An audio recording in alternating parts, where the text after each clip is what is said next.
ang pinakamahusay na pelikula sa Kakaibabae Short Film Contest ng Chetty Maropa ay Ang Dede ni Doreen, Mindoro State University. Para sa pinanood na pelikula, Ang Dede ni Doreen, Mindoro State University.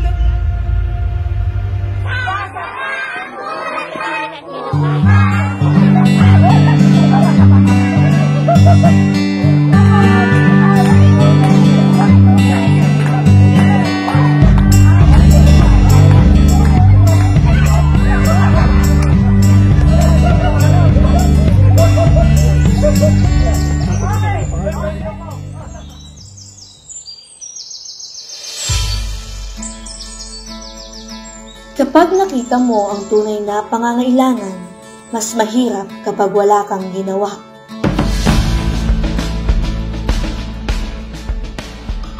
Natutuklasan sa proseso ang bunga ng bawat pagtatagumpay. Maraming definisyon ng tagumpay. Bawat isa ay may kanya-kanyang pagpapakahulugan dito.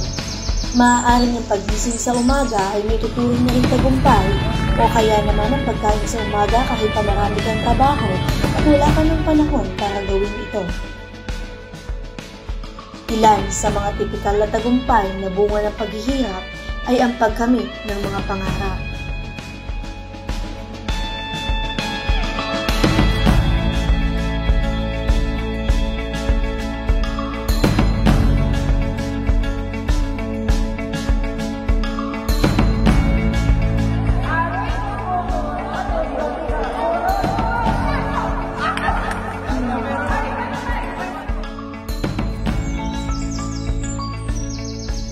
Ngunit batay sa hierarkiya ni Maslow, nasa pinakatuktok ang self-actualization kung saan ang definisyon ng tagumpay ay kung paano ang isang tao ay naging instrumento ng pagtatagumpay ng iba. Marami ang takot mawala sa mundo nang walang naiiwan ika nga ng iba. Yung tipong walang naiiwang legasiya sa kanyang pamilya, kapwa at lipunan. Ito na marahil ang pinakamagandang pamana ng ating kasaysayan. Mula sa mga bayaning naglaan ng buhay para sa lupang sinilangan hanggang sa mga karaniwang taong bagaman nangangailangan din ay mas sumasaya at nagkakaroon ng tunay na kahulugan ang buhay. Ang pamanang ito ay walang pininipiling kasarian at lahat ay may kakayahang ipamana sa susunod na henerasyon. Ang tawag ng pagkalinga at bukasyon. Hamakin man ng mga suliranin kung tapat ang tao sa kanyang kilos at gawa, tiyak na ang tagumpay na inaasahan. At sa dede ng isang babae, nagsimula ang lahat ng pagtatagumpay.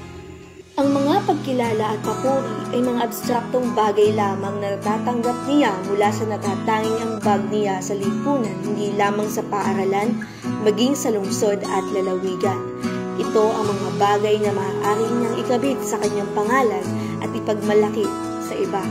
Walang anumang pagkilala at papuri ang papalit sa lubos na kasiyahan na kanyang natatamo sa tuwing ginagawa niya ang paglilingkod.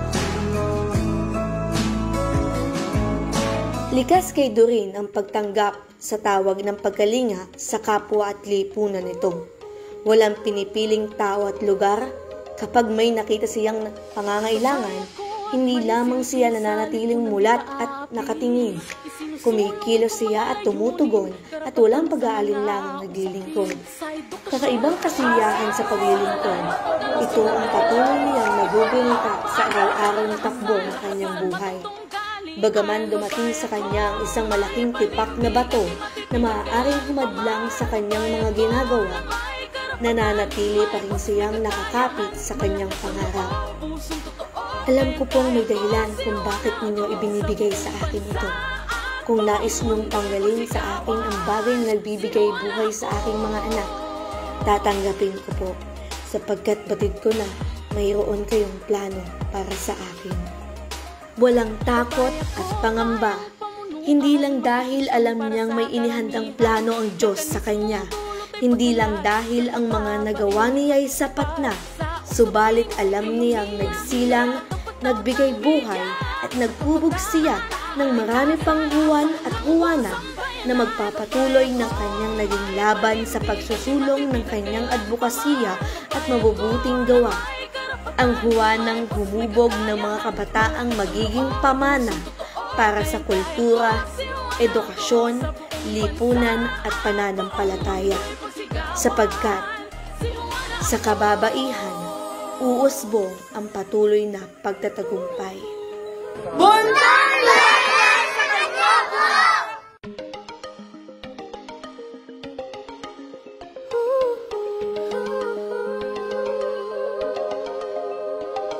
Babae ako at may silbi sa lipunan di pa aapi. Isinusulong ko mga layunin, karapatan sa mga usapin. Sa edukasyon at pagsasanay, kahirap ang kalusugang taglay. Pakikipaglaban sa karahasan, pati sa matungtong galian. Babae ako may panindigan, di matitidag kailan pa man. Babae ako na may karapatan, may boses, may kakayahan. Malakas ang loob, pusong